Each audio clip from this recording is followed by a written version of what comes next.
Ya, reka twongere tugusuhuze kandi tugushimire wowe ukomeje gukurikirana Isano News ndetse na Mama Nana Official. Nizere yuko aho uri hose umeze neza, ibihe bikomeje kugenda neza. Ngira ngo turakwifuriza no munsi kukubera umunsi mwiza. Aho icyo uri bukore cyose, ibyo uri bukore uhahe uronke muri make. Hano mu Rwanda tumeze neza, ndizera ko n'ibwota amasimbi namwe mumeze neza cyane. N'ibisanzwe rero turagarutse, tufite umutumirwa, muramumenyereye cyane, yitwa Mama Nana. Ni Mama Nana niho ryo tumuziho, niyo mpamvu Mama Nana Official turakwakiriye cyane. Murakoze cyane nakira. Ndabona ubereye umuryango nawe. Akunda kutuganiriza ku biganiro by'umuryango, ndetse benshi banavuga yuko yubaka ingo nyinshi nk'uko duhora tubivuga. Mama Nana, uno munsi tubikiye akahe gaseke? Murakoze cyane, nk'uko bamaze kubivuga ni Mama Nana Mukazayire Devota. Ku muryango ntabwo njya mbura ibyo mvuga, ndabifite byinshi, ariko uyu munsi nk'uko ubushize twaganiriye nkababwira amabanga 25 y'abagore, uyu munsi mbazaniye amabanga 18 y'abagabo. Ngasaba abagore ngo babe hafi batera agatebe bumve, kuko niba hari abantu dukunda kunanirana n'abagore, baze biga rwose, baze twicare twige. Turananirana cyane, ugasanga twe turashaka ko badukorera ibyo dukunda, ariko twe tube twagira gute, tube twakorera abagabo ibyo bakunda. Kandi rwose pe, na Bibiliya iratubwira ngo ibyo wifuza ko bakugirira nawe ubigirire abandi. Ni hamwe n'ibyo rero nazanye amabanga 18 y'abagabo. Ntabwo ntinda, none uyu munsi nta minota myinshi mfata, ntabwo mbitindamo, nta n'ubusobanuro bwinshi ntanga. Icya mbere, ntabwo umugabo abangukirwa no kuvuga ngo ndagukunda, ahubwo abigaragarisha ibikorwa. Kugira ngo uzumve umugabo arakubwira ndagukunda ndagukunda ni 1%, ariko ibikorwa gukorera nibyo byerekana urukundo agukunda. Mu gihe twebwe abagabo rero duhoza mu kanwa ndagukunda, rimwe na rimwe ugasanga yandagukunda yacu nta n'urukundo rwa nyarwo rurimo, ari uburyarya gusa. Ariko umugabo we aho kugira ngo abisore mu kanwa buri munsi, abigaragarisha ibikorwa, akuzanira impano, mbese akwitaho. Warwaye akujyanye kwa muganga, akakomye gatoya rwose ukamuhamagara akaza yihuta, kuko atagukunda ntabwo yaza yihuta. Ikindi cya kabiri, abagabo bakomeza imirunga y'urukundo n'abagore babo, bakorana nabo ibyo bakunda kurusha kwicara mukaganira.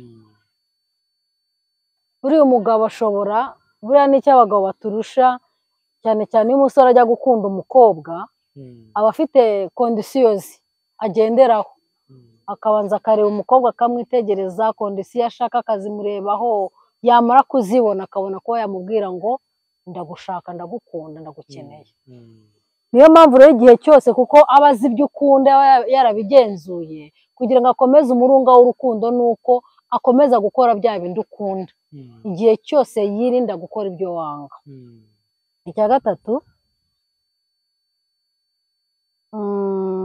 gatatu, abagabo bakunda kugira umwanya wabo wihariye. Bivuze ngo hari igihe kigera umugabo agashaka kuba ari wenyine bitewe n'ibyo yibereyemo arimo arakora.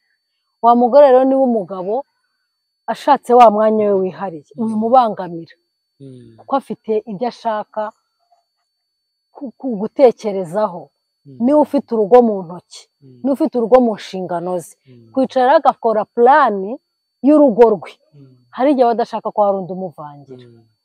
Icya kane, abagabo ntiboroherwa no kuvuga ibyiyumvo byabo, kukubwira ko agukunda n'ibindi. Umugabo hari igihe aba atekereza ibintu, ariko kugira ngo bimworohera kukubwira bya byiyumvo bye bikamugora.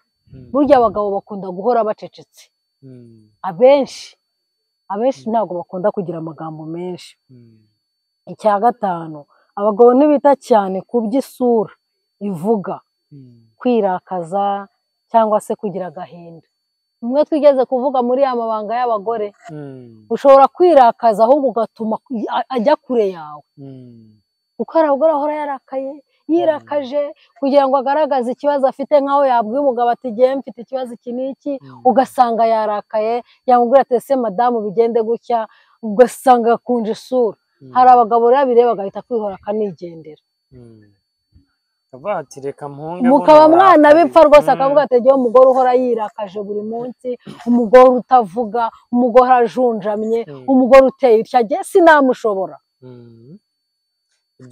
biri no muri bya bindi twavuze bishobora gutuma umugabo aguca inyuma umugore uhora arakaye ntagaragaza ikibazo afite abagabo benshi ntabwo babikunda rwose uranamutinya ahubwo uranamutinya ukanatinya gutaha karuta ise ndataha muri ya rugo rw'umugore uhora ajonjamye ndarujyamo njya gukora meke. Icya karindwi icya gatandatu ntibakunda kuzirikana ibintu bibi iyo umukoshereje ukamusaba imbabazi ntiyongera no kubyibuka. Mu gihe abagore twe duhora dutoreka ejo wankoreye iki none reba urongeye ariko umugabo iyo umukoreye ikosa ukamusaba imbabazi akabona ko bikuye ku mutima ntabwo yongera rwose kugarura ibyatambutse. Mu gihe twebwe abagore uhora uzirikana n'icyatambutse mu myaka yashize n'abagore batwumva rwose icyo kintu bacyumve kuko nyuma y'imbabazi nta gikurikiraho. Ikindi abagabo banyurwa no gushimirwa no kwerekwa no kubwirwa ko ashoboye. Niba akoze ikintu ukavuga uti umugabo wanjye rwose pe vi wajya kubona ikintu cyose agukoreye ugomba kumushimira icyo azanye ntumuce intege. Hari igihe ashobora kuba afite amafaranga make iyo defa abagore turayigira akagenda akagura 5 by'umuceri akagura wabigeza mu rugo kamureba ngo ubwo rero nawe wahashye kubwo ahita yumva yanabifata agahita abimena muri tuwarete ariko umushimira turakoze mugabo mwiza wabona hari n'ibyo atazanye ariko hari icyo wari wibagiwe ariko igihe cyose ugomba kumushimira. Niba akuguriye n'igitenge abagore benshi dukunda amabara ukamushimira ukavuga uti urakoze mugabo wanjye niyo waba utashimye ibara ariko abagabo bakunda gushimwa. Abagabo benshi ntago bakunda kwikiriza iyo muganira natabikora ntukagire ngo ntabwo akumva ariko abagukurikiye ariko bijya gusa na bya biri twavuze. Ubundi umugore igihe cyose ashaka niba ari kuguha amakuru wikirize uti hanyuma byagenze bite ariko abagabo benshi ntibabikunda. Hari igihe tuba turi kubyumva ukaba ubikurikira ariko ntumwikirize. Abagabo benshi ntabwo bakunda kumva ko uri kubabwira amakuru bikiriza ariko ibyo nabyo waradukebuye tugomba nimba turi kugira umugore yumve kuri kumugomba kumwikiriza. Icya 10 abagabo benshi bigira kuri ba papa wabo ibyo ababyeyi babo bakora babareberaho. Ni byiza kumenyana n'ababyeyi b'umugabo wawe kuko ushobora kubona umupapa agenda hariya ukamubona ukuntu ari umusirimu ukabona n'imyambarire ye bimwe twavuze mu kiganiro ko umugore akunda umugabo usirimuka mbese usirimuka nka pasiteri abonye ko nasirimuka naramubona cyane ahora ari smart akarebera ku mugabo akareba umugabo w'umusaza ukuntu asirimutse hari utavuga ati Imana uriya musaza arasirimutse wanyereka umuhungu we.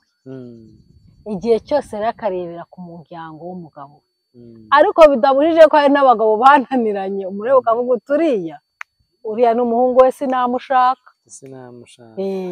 Ubwo rero ndi kuvuga urugero kurebera ku mugabo w'ikinyabupfura w'inyangamugayo. Ikindi abagabo batekereza cyane ko ku gukora imibonano mpuzabitsina ubushakashatsi bwerekana ko umugabo utaruzuza imyaka 60 akora imibonano mpuzabitsina nibura inshuro imwe buri munsi kurusha uko abagore babikora. Umugore ashaka kubitekereza ariko ntabikore. Kimwe nuko iyo umwihoreye ntubimubaze usanga nta n'icyo bimubwiye. Umugabo utarageza imyaka 60 wariye uhazi nibura ashaka gukora imibonano rimwe buri munsi. Ibyo byose rero bisaba ko wa mugore ubyitwararika, ukamenya ko umugabo wagukeneye. Mu gihe buri umugore wamaze gushaka uri mu rugo rwe, ubana n'umugabo nta kibazo bafitanye, unamwihoreye ntumubaze imibonano mpuzabitsina, aravuga ati igikuru ni uko umugabo wanjye turi kumwe ari aha hafi yanjye. Hari abagore batabikunda. Cya 12, nubwo ari bo batangiza igikorwa cyo gutera akabariro, banezezwa n'uko umugore ari we ugitangije. Wataha kumva umugore akubwira ati ariko mugabo wanjye ndagukumbuye uyu munsi, nanjye ndagukeneye. Biriya bintu binezeza umugabo, akavuga ati kumbe burya umugore wanjye nawe angirira urukundo, nawe arankenera. Mu gihe hari n'abagore babishaka agapfiramo akavuga ati yavuga ko ndi umusazi. Ariko ngira ngo ibyo hari beruka mbere ya Jenoside. Ibyo banza ari kera. Ubanza ari kera. Cya 13, burya bubaha igikorwa cy'imibonano mpuzabitsina ndetse akabiha agaciro. Umugabo ugukunda bya nyabyo, icyo gikorwa aracyubaha. Icyo gikorwa aracyubaha kandi akagiha agaciro, ntagire ikindi agisimbuza. Bishatse gusobanura ngo hari umugabo ugera mu cyumba cyangwa se umugore nabo batwumve, mugiye muri icyo gikorwa nta kindi kiba gikwiye gukurikiraho, ni ugutegurana hagakurikira icyo gikorwa. Nta gutangira gutoreka ngo ariko burya wanyemera igitenge ntiwakimpaye, cyangwa se undi wa mugore wabaye ute. Oya, ibindi mubiganirira muri salo. Iyo mugeze mu cyumba nta kindi gikorwa gikurikiraho. Icya 14, abagabo bashishikazwa no kugeza ku byishimo bya nyuma abagore babo. Ntibakunda kugawa.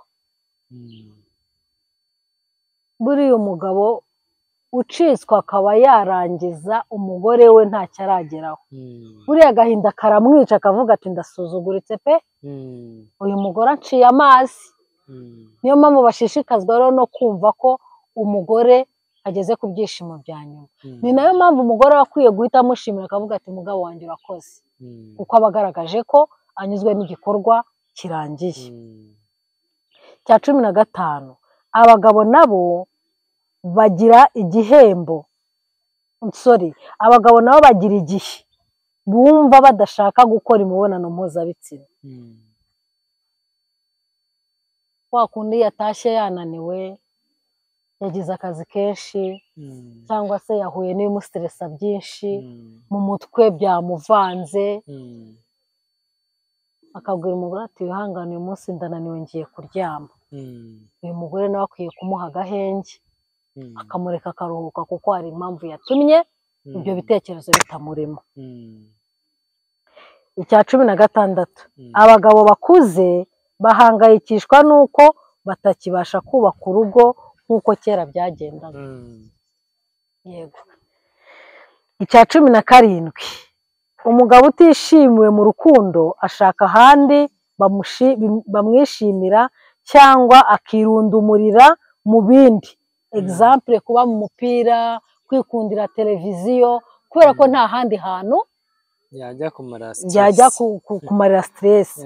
Icya 18, abagabo bafatana uburemere urugo umugore ashyizemo ubushake. Ni ukuvuga ngo umugabo wateguye kubaka urugo arabipanga. Mushobora gukundana imyaka n'imyaka kubera ko agipanga iby'urugo, ariko iyo yafashe icyemezo agifatana uburemere. Ibyo byose rero mbabwiye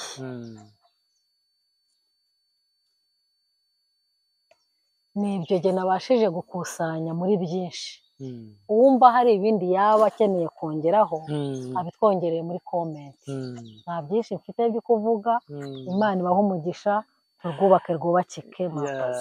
Nawe urakoze cyane, turagushimiye Mama Nana Official ku ruhare ukomeza kugira mu kubaka umuryango nyarwanda. Dukomeza gusaba abari badukurikiye komeza abatarakora subscribe kuyikora, ndetse bagakora share comment na like, ibyo ni inkunga rwose duhora tubasaba. Reka tubashimire rero, ibiganiro byacu nakagaruka. Ciao ciao. mwakoze cyane.